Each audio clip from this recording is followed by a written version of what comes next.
Sweetheart, right now you are filling up a well that is nearly running dry. You've outgrown it. You see this right here? This is quite literally you outgrowing it, whatever it is for you. Excuse me, sir. My cat is in a bag. No pun intended. Excuse me. Please get out of the bag. Thank you. Okay. You've quite literally outgrown this. You hear me? You see how much room, like you really want to grow. You running out of water. You burning out trying to give everything to everybody else.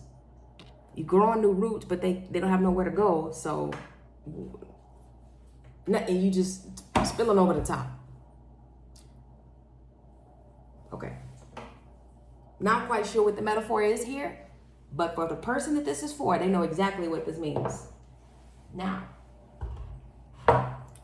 new glass, old glass, more space, but right now it's empty. If we poured this water in there, God say all things new. Don't even bring it with you. You move into new places, don't even bring the old furniture, and don't, just pack up the essentials, keep it moving, all things new. Fill up your cup. I was listening to a sermon that PMJ did about, I love PMJ. He and Rock City, and he was talking about how, that's cloudy, it's weird. Look at this water. I never inspected this water. Wow, there's a lot going on in here. Had no idea. I never looked at the water before I added more. That's important. But I'm probably gonna pour it in here because for the sake of this demonstration, because I don't have any other water that's not already tap water, have been sitting out, But he's talking about how the story about Jesus turning water into wine, and how the vases or these 2 to 3 gallon whatever vase thing was there. It's for washing hands, but it's empty. So that means it wasn't being used for the purpose it was being used for. And then they say, go and get water. So they went and get water and fill it up with water. Okay. And then I don't know what the point of the rest of the story was, but if you haven't seen that sermon, I encourage you to watch it. PMJ resonates with me, so if he resonates with you and you haven't seen that one, watch it. Okay, and then you put it in the water. So now you got support here. You got support. You got plenty of room to grow, and you got a new beginning. And sometimes a new beginning may even be smaller than what you thought you needed. But this is old energy. This is old. We're gonna let that go. This is not perfect, right? So there's still stuff in this water too. It's not perfect, but at least you're setting yourself up for an opportunity to expand. You give yourself a chance at something new, something different.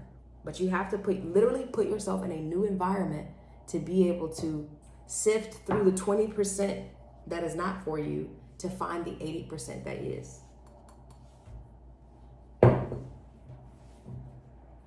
And God will meet you where you at and fill you up. In the story, they filled it up to the brim. And then he was going on about how when you're filled up to the brim, he gave this analogy of when you have kids and you tell them to get them some juice, they like, oh, we finna take it to we finna get as much juice as we can. We fill it up to the brim. And then they take the water, the juice or whatever, and as soon as they start walking, it starts spilling. And he was saying that that's a metaphor that when God filled my cup up, everybody around me finna get overflow. It's literally overflow. And that resonated with me because it made me think about other sermons and other things when people say, be careful who is around you. Like, who do you want to be watering? Who do you want to be helping and supporting? That goes back to the video that we did the other day, talking about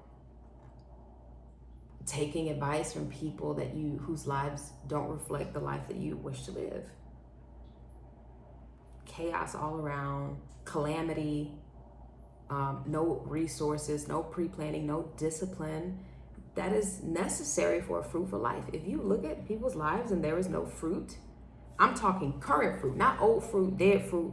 What is it? Dried fruit? What's the fruit when it's like fake fruit? You know what I'm talking about? You put on the table, not display fruit, not that. We're not talking about that. We're talking about producing fruit, new growth, living, alive, not dead, skin lush. Sir, skin lush, you know, hands careful, like, pay attention. There are signs. We all have our demons that we deal with, and some demons are ones that you do not want to be dancing with. You could dance with them if you want to. Ask me how I know. You could dance with them if you want to, but it may come at a cost that is greater than what you have to pay and are willing to pay and are able to pay. I heard another sermon from someone else saying something to the effect of some forms of, not manipulation, it was something, some tactic of the enemy. Some draw you in, and it's two kinds. One, okay, we know that that's coming, spiritual warfare is coming. Another one too is manipulation, deception, false prophets, and that's dangerous because a lot of times people can't discern the truth, which is why we go back to protecting this and this, because if we're not protecting that, then we just let anything come in and out, in and out, in and out, and then we're overwhelmed and we don't know what to believe, so we believe nothing, which is very dangerous. Or we believe the wrong things, or it's, long story short, people, places, and things. Put yourself in a new environment so you give yourself a chance at something new, okay? It's time. Look at that. Look how much, that even looks better. I cannot believe all of those roots were crammed up in this little tiny, tiny, tiny thing. This is ways of thinking. This is trauma. This is us protecting ourselves. When God's like, I have so much more for you, you have no idea. I'm protecting myself. I'm going out of my way. I'm da-da-da-da.